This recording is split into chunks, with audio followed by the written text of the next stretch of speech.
Since, due to the COVID-19, as whole the country has locked down, so we are unable to communicate with each other in our regular classes. But in our all your regular classes, whatever I have completed, I just wanted to recapitulate once through this video, and after that, in the next video, I would like to proceed with this chapter. Okay, so this is the economics development chapter of the economics, chapter 1. In this context, what we have discussed in the class, we have discussed that the development, what do you mean by development? Development means different people are having different aspirations or different goals, and when this aspiration or goals fulfilled, then we are thinking that the development take place in the part of that person's. Like suppose you are a student and you are expecting the 90 plus marks in your exam, and if that aspiration or the goals you will achieve in your exams, then you will think that you are developing, isn't it? In this way, different people are having different aspiration and different goals. When this aspiration or goals fulfill, then we are thinking that the development it takes place. Then what is development in case of the country? In case of the country, development means along with the rise in income of all the people, there should be reductions of the poverty, there should be freedom of speech, there should be equal treatment, and there should be the pollution free environment. Then we can say that the country is getting developed, isn't it? But you know that the different people coming from the different situations, depending upon the different situation, because different people are facing different situations in their lifetime. All the people don't have the same type of the situation in their lifetime. Okay, our different people are coming from the different situations. Depending upon the different situations, their developmental goals are also different.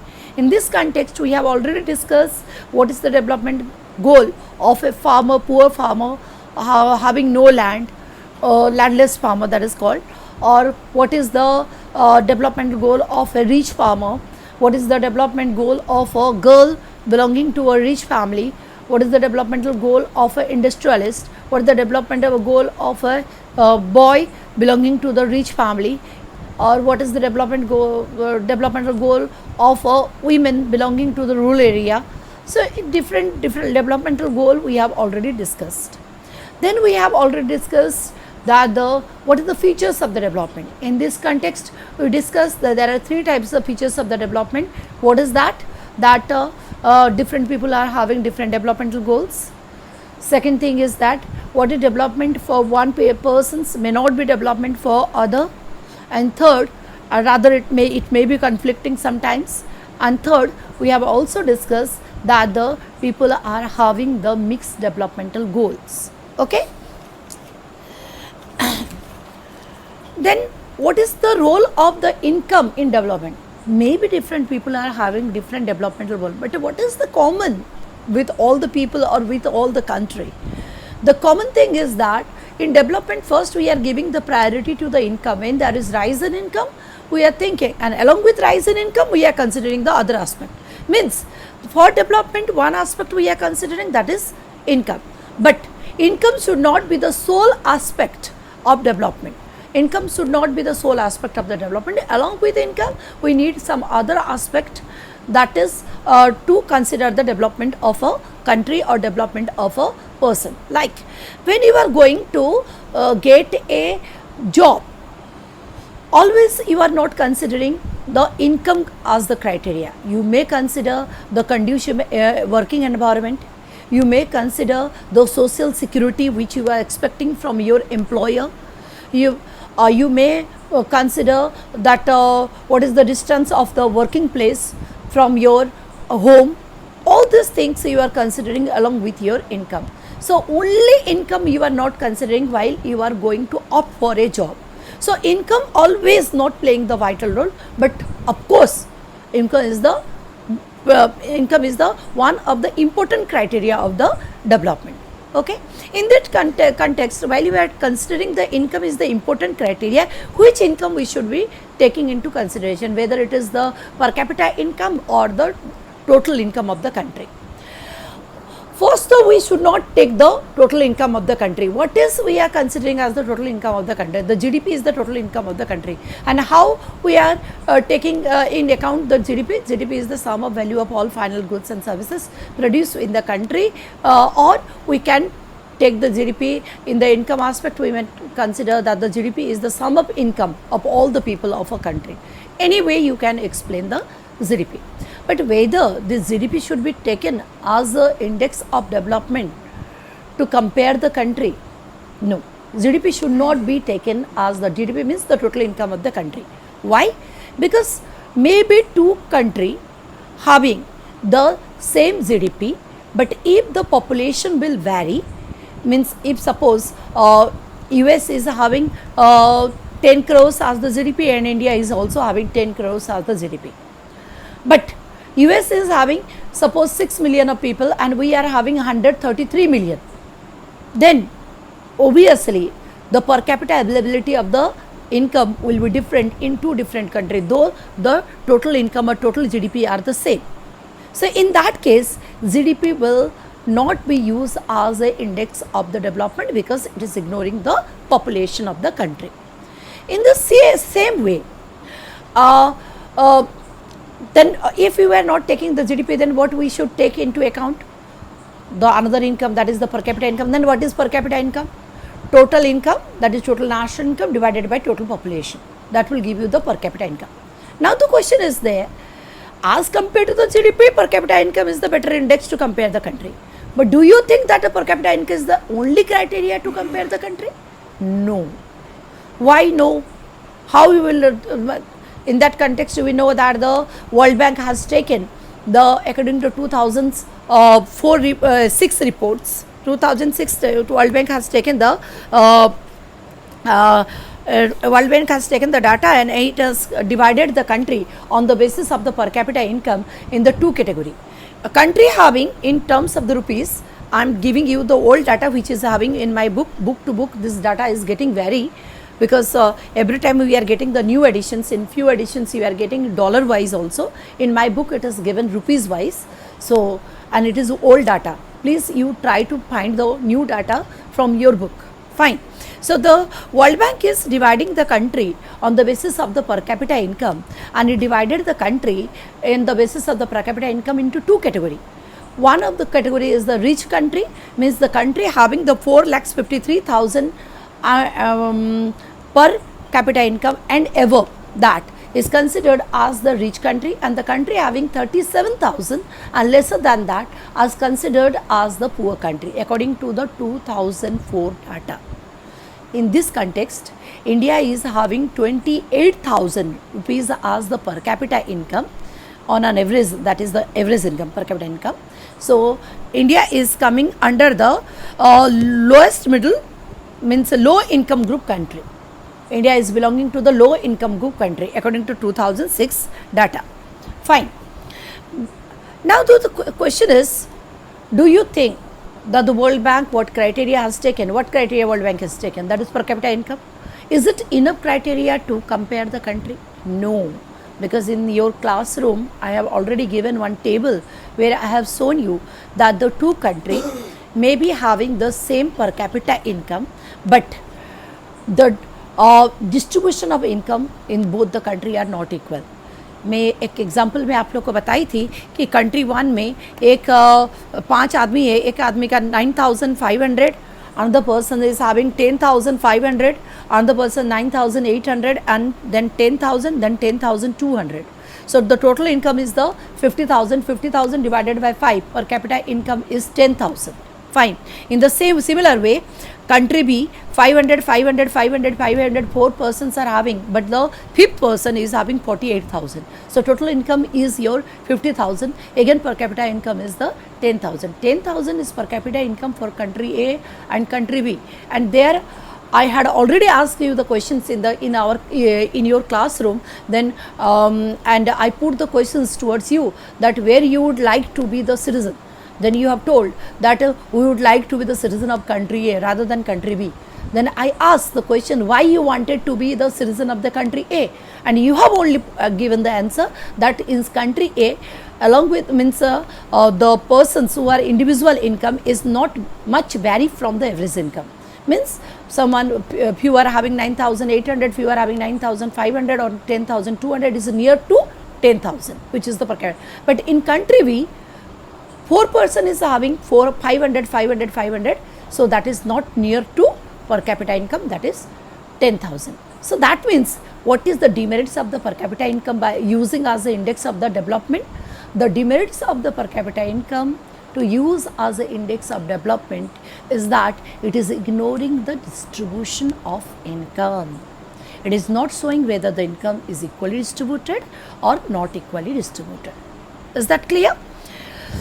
If the questions will come that why income should not be used as the per capita income should not be used as the index of the development, this is one of the demerits, which is important demerits. Along with that, you can also consider that only income should not be used as a criteria of development. Along with that, we should also consider the health and the your health status and the educational status to compare the state or the country. In this context, when the state is coming, I had also given you the example. In your book it is given the Maharashtra, Kerala and Bihar. But in my book it is given the Kerala, Bihar and your Punjab, whether any of the 3 states. But we have seen that the Kerala is the state which is bit lagging behind in per capita income compared to Punjab or Maharashtra, whatever book is given in your book. But it is far ahead in educational and health status. Means in educational status, we have taken the literacy rate and net attendance ratio. The literacy rate and net attendance ratio of the Kerala is much better compared to Punjab. But Punjab is having better per capita income. Okay. And similarly, Kerala is having in health status, Kerala is having less infant mortality rate, and Punjab is having higher infant mortality rate. You know what is infant mortality rate, that is already I have discussed in the class. What is IMR, what is literacy rate, what is net attendance ratio. Okay. So question may come to you that why Kerala, though it is lagging behind in per capita income, still then why it is considered more developed compared to the Punjab. So you can give your argument in this context by recalling the data that for comparing the development, we not only consider the income as an index, we should take the educational and the health index. In that case, Kerala is better in health index because it is having less infant mortality rate, and also it is better in educational index because it is having the high literacy rate and high net attendance ratio compared to your Punjab. Okay, fine. Then we had already discussed what is public facilities. I told public facilities, public means government. Whatever facilities provided by the government, that is known as the public facilities. In that context, while covering the public facilities, one question was there I arise in the class that is given in the bold letter in your book. That is, money in your pocket cannot buy all the goods and services that you may need to live well. Justify the statement. Okay. How you will justify the statement? That means money in your pocket cannot decide whether you live well or not, because money in your pocket cannot ensure you the pollution free environment, cannot ensure you that you will be not getting the adulterated medicines, cannot ensure you that you will having the freedom of speech, cannot ensure you that you can get the equal treatment in the society. So in that case, money in your pocket cannot means decided whether you will live well or you will not live well. Of course, money is the important criteria, but only money cannot be decided whether you will live well or not. Like you are saying that in the present context also you can give the example COVID-19. America is the most powerful country, and it is, you know, that it is the powerful and the rich country. But do you think right now America able to control about the COVID-19? That means what? Though it is powerful in terms of the money, but can you say in terms of the money that American people are living well right now? No. So in this context we can say, give this bright example. Always I am telling you students, always give the live example in terms of the economics, and keep your eyes and ears open to the news and whatever is happening in the around the world. In that context you can give you the example. Okay, fine. Then we have also discussed what is the criteria used by the UNDP and what criteria is used by the World Bank, and how the criteria used by the UNDP is better than the criteria used by the World Bank. Okay, the criteria used by the UNDP, you know that the UNDP has that is, what is UNDP? United Nations Development Programs. Okay, UNDP has taken the SDI as the index to compare the country. In SDI, UNDP has taken per capita income, and also along with that it has taken the health and educational status. In health status it has taken the life expectancy, and educational status it has taken the literacy rate and gross enrollment ratio. That means 4 things UNDP has taken. What is that? Per capita income. Along with that it has taken the life expectancy. What is life expectancy? The average span of the life of a person. The average span of the life of a person means from the birth, एक आदमी अगर पैदा होता है तो कितना on an average कितना दिन वो धरती पे जिंदा रह सकता है, उसका एक क्राइटेरिया लिया. और लिटरेसी रेट तो जानते हो आप, ये लिटरेसी रेट मतलब क्या, इन परसेंटेज हम लोग कैलकुलेट करते हैं, मतलब 15 years and above population who are knowing the having the idea of read and write. And gross enrollment ratio means how many people are, means students are enrolling their name in primary, secondary and the tertiary level of educations. That is called gross enrollment ratio. So these 4 features UNDP has taken. Within that 4 features, 3 things are included. What is that? Income is the criteria, health index. In health index it has taken life expectancy only, and in educational index it has taken the literacy rate and the gross enrollment ratio. So the criteria which is taken by the UNDP, that is the SDIs, is more comprehensive as compared to the World Bank, because World Bank has only taken income as the criteria. Okay, and you know that the income should not be taken only criteria for the development. Is that clear? This much we have already covered, and I would like to extend my class in the next video, that is what is sustainable development, and what is the importance of the sustainable development in today's scenario. Okay, fine students, bye. Wait for my next video. I will upload my next video with the sustainable development, and I would like to you that I will give you some question answer in the WhatsApp group. If you are related with that, I will be giving you some question answer, and please you will go through that the question answer and practice that one. Okay beta, stay well, stay healthy, bye bye.